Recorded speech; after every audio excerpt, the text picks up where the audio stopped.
क्या प्रोग्राम? देखिए, आज अम्बेडकर जयंती के मौके पे बाबा साहेब को याद करने के लिए, उनके विचारों पे आगे बढ़ने के लिए, उनके विचारों को और प्रगति से आगे बढ़ाने के लिए समाजवादी पार्टी ने आज कार्यालय में यहाँ पे कार्यक्रम किया। और उत्तर प्रदेश के और देश के हर जिले में समाजवादी पार्टी जो पीडीए का नारा लेकर चल रही है, बाबा साहेब के संविधान को बचाने का जो काम कर रही है, हर जिले स्तर पे उन्होंने कार्यक्रम करने का काम किया। और आज कौशाम्बी में हमारे लोगों ने, हमारे पार्टी के सब वरिष्ठ पदाधिकारी यहाँ पे थे, हम सब ने भी यहाँ पे कार्यक्रम करने का काम किया। केशव जी अभी आए थे, मूर्ति का अनावरण किया है। उन्होंने कहा कांग्रेस और सपा दुश्मन है बहुजन समाज। देखिए, सब लोग जानते हैं किस तरीके से इस भारत के सबसे बड़े पार्लियामेंट में उनके सबसे उच्च नेता ने किस तरीके से बाबा साहेब के खिलाफ बात रखने का काम किया। और आए दिन पिछले साल जो चुनाव हुआ था, तो पूरे देश भर में भारतीय जनता पार्टी के लोग किस तरीके से बाबा साहेब के बनाए हुए संविधान को खुद खत्म करने की बात कर रहे थे, आरक्षण को खत्म करने की बात कर रहे थे।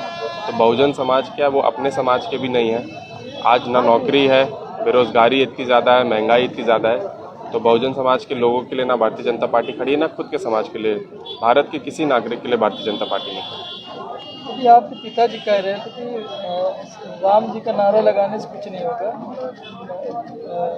अम्बेडकर जी की जय बोलिए तो आगे बढ़ेंगे। इस पर आप क्या कहेंगे? देखिए, जिस तरीके से पहले एक व्यवस्था थी जहाँ पर हमारे लोगों को बोलने नहीं दिया जाता था, और आज भी मैं खुद एक अनुसूचित जाति जनजाति कमेटी में हूँ, और हर विशेष वर्ग जो हमारे बहुजन समाज से आते हैं उनको जो आरक्षण दिया जाता है 15% और 7.5%, चाहे डीयू में हो, चाहे आईआईटी में हो, चाहे भारत सरकार के कहीं पे भी मंत्रालय में हो, हमारे लोगों को नहीं मिल रहा है।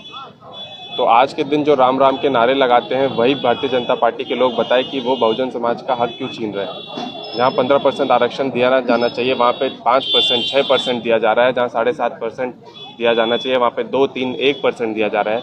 तो जब ये अपने पद मंत्रालयों में ही पद जो खाली हैं उसमें आरक्षण देने का काम नहीं कर रहे, अपने लोगों को आगे बढ़ाने का काम नहीं कर रहे, तो ये आए दिन मन से तो बोलते हैं, मंचों से बोलते हैं, अपने भाषणों में बोलते हैं, लेकिन आंकड़ों में बहुत पीछे रह जाते हैं। आपको अभी सांसद बने साल भर हो गए, लेकिन आवास नहीं दिए गए, इसके पीछे क्या कारण रहा होगा? कहीं ऐसा तो नहीं कि आप अनुसूचित जाति से आते हैं इसलिए नहीं दिए? देखिए, मैं खाली विरोध नहीं करता और ऐसे मुद्दे नहीं उठाता हूँ, लेकिन हम, ये तो सही बात है कि हम विपक्ष के हैं। हमारे से पहले जो रहे सांसद, उनको आवास तक मिल गया पूर्व सांसद बनने के तौर पे, लेकिन हमको अभी तक आवास नहीं मिला है।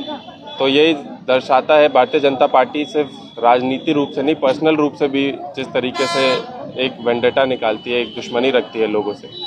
और मैं बहुजन समाज से आता हूँ, ये कोई मैं बोल रहा हूँ तो नहीं, लेकिन क्योंकि ये राजनीतिक मुद्दा हो जाएगा, लेकिन हाँ ज़रूर कि मैं विपक्ष से आता हूँ और उनके जो भी नीतियाँ हैं उनका भारी विरोध करता हूँ। अपने लोगों का जो भी समस्या है वो जन जन तक पहुँचाने का काम करता हूँ, पार्लियामेंट में उजागर करने का काम करता हूँ। शायद इसी वजह से मुझे अभी आवाज़ नहीं दिया।